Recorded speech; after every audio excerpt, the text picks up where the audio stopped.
anterior, nós falamos sobre quando a célula sofre um estresse que não ultrapassa o limite do seu potencial de adaptação. Mas quando esse estresse é forte demais, a célula vai sofrer uma injúria. E essa injúria pode ser reversível ou não. As duas principais alterações reversíveis são a tumefação celular e a degeneração gordurosa. Mas tem um momento especial para falar da degeneração gordurosa, então a gente vai ficar sem spoilers por enquanto. A tumefação celular é a primeira manifestação em quase todas as formas de agressão às células. Ela acontece quando a célula se torna incapaz de manter a homeostase hidroeletrolítica causada pela falência das bombas de íons dependentes de energia, que ficam localizadas ali na membrana plasmática. Um exemplo é a bomba de sódio e potássio. Quando a gente tem a interrupção do aporte sanguíneo e, por consequência, a interrupção do oxigênio para essa célula, ela para de produzir energia e faz com que a bomba pare de funcionar, permitindo um acúmulo de sódio dentro da célula. Esse acúmulo de sódio, ele faz com que a célula comece a reter água, acumular água dentro dela, para poder tentar manter esse equilíbrio. Isso vai causar uma dilatação do retículo endoplasmático e uma tumefação celular. Então, quando a gente olha no microscópio, a gente consegue ver uns vacúolos claros dentro do citoplasma, que são os segmentos distendidos e destacados do retículo endoplasmático. Essa alteração ela é bem comum no líquen plano. É uma doença de etiopatologia ainda desconhecida, mas que afeta a mucosa oral de cerca de 5% da população mundial. Então, é uma coisa para vocês ficarem ligados aí no próximo semestre, quando vocês tiverem pato bucal. A tumefação celular é reversível, e se o estresse que está causando essa injúria for removido, a célula pode voltar ao normal. É tipo a Violet, da Fantástica Fábrica de Chocolate, lembra do Willy Wonka? Então, é chata, mas ainda dá para salvar.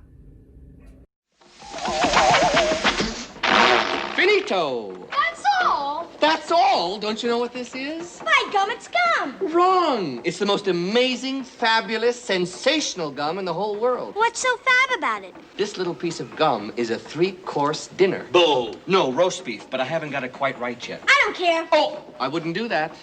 I really wouldn't. So long as it's gum, then that's for me.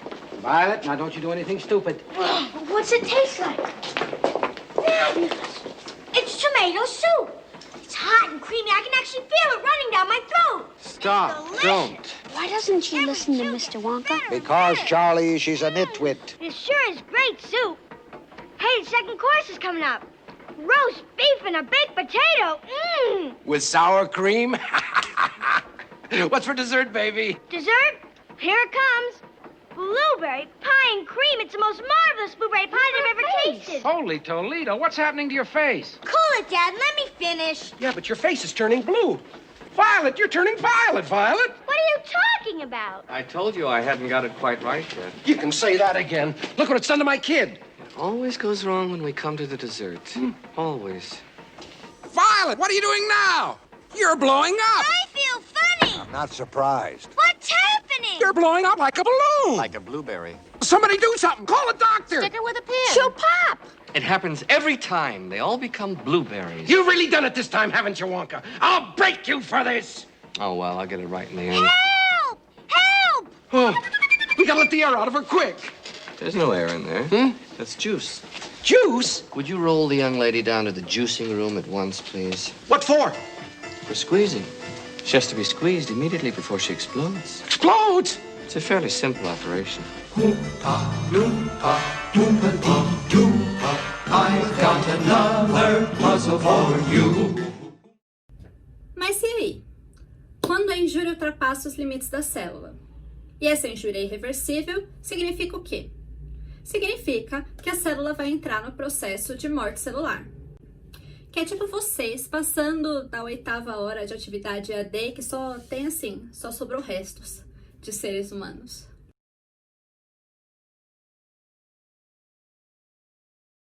Existem 2 tipos de morte celular, a necrose e a apoptose. A necrose é decorrente de diversos tipos de agressão, mas ela deve ser sempre considerada um processo patológico. Já a apoptose é uma morte celular programada e ela não precisa estar associada a uma injúria. A principal característica da necrose é que nesse processo a célula não é capaz de manter a membrana plasmática intacta. Então, todo aquele conteúdo celular, todas as organelas, o citoplasma, tudo vai ser derramado no meio externo, vai ser tudo liberado no meio externo, o que vai atrair um processo inflamatório naquele tecido. Essas células inflamatórias que são atraídas para aquela região vão ajudar na secreção de enzimas que vão ser responsáveis pela digestão desse conteúdo celular. Conforme essas células vão sendo digeridas, o citoplasma vai ficando vacuolado.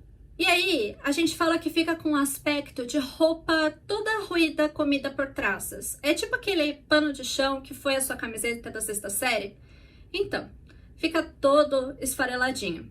Daí o que acontece com essas membranas celulares lesadas? Elas são feitas de lipídios, então elas vão começar a formar figuras de mielina, que são massas fosfolipídicas espiraladas que vão ser fagocitadas por outras células, ou elas vão se degradar em ácidos graxos que podem vir a se calcificar e produzir sabões, tipo a sua tia Carmen Lúcia, que usa óleo de cozinha com soda cáustica para fazer sabão caseiro.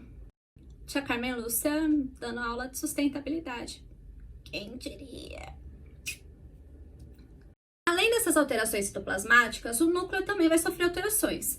Então, ele pode apresentar 3 tipos de padrões. Na cariólise, o núcleo fica menos basofílico, provavelmente pela degradação enzimática do DNA pela endonuclease, que é uma daquelas enzimas que eu falei que eram secretadas pelos agentes inflamatórios naquela região.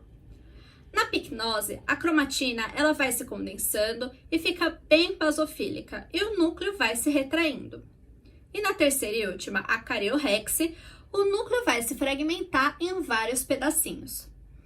A necrose pode apresentar alguns padrões que refletem a sua etiologia. No roteiro de estudos, vocês podem ler sobre todos eles, mas aqui eu vou dar alguns exemplos interessantes, principalmente para a nossa área da odontologia, para vocês ficarem ligados quando vocês ouvirem sobre esses assuntos no futuro. Por exemplo, existe um tipo de lesão no palato em que acontece a necrose das glândulas salivares por algum tipo de trauma naquela região. Esse tipo de lesão se chama cialometaplasia necrotizante. E esses traumas podem ser causados por diversos fatores, como uma infiltração anestésica, por próteses mal adaptadas, por cirurgias ou até mesmo pelo hábito purgativo de pacientes com transtornos alimentares. Ou seja, saber o processo que está envolvido na formação de uma determinada lesão pode te ajudar a entender melhor a etiologia e assim te ajudar a fechar um diagnóstico com maior facilidade. Esse trauma nessa região vai levar a uma interrupção no aporte sanguíneo. E esse tecido adjacente que fica sem receber o sangue, a gente chama de tecido isquêmico. Essa necrose por isquemia é chamada de necrose isquêmica ou necrose coagulativa. Se esse tecido ficar sem receber oxigênio durante muito tempo, a respiração celular vai ficar comprometida. Então a gente vai ter aí uma injúria por diminuição de ATP. Essa diminuição de fornecimento de oxigênio vai interromper a fosforilação oxidativa e vai fazer com que a célula passe a tentar obter esse ATP usando suas reservas de glicogênio.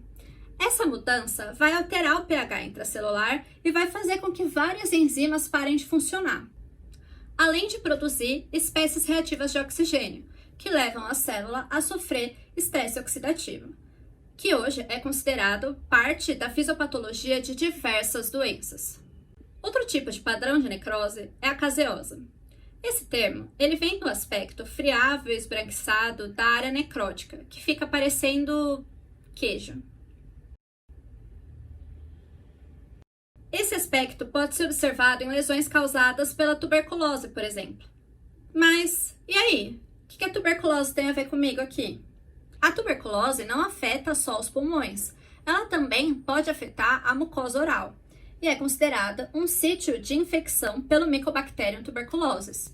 Olha só, aqui a gente pode observar um granuloma. Eu sei que você ainda não sabe o que é um granuloma, mas mais pra frente você vai entender melhor. É tipo o MCU. Eu vou soltar a dica aqui, mas vocês só vão entender daqui a 8 anos. Não, brincadeira. É só no terceiro filme.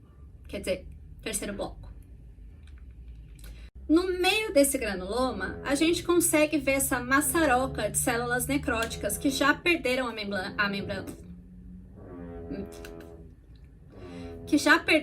membrana plasmática e derramaram seu conteúdo por todo lugar. Então, resumindo, a necrose é sempre de ordem patológica e ela causa inflamação no tecido ao redor, porque ela não consegue manter a sua membrana citoplasmática intacta.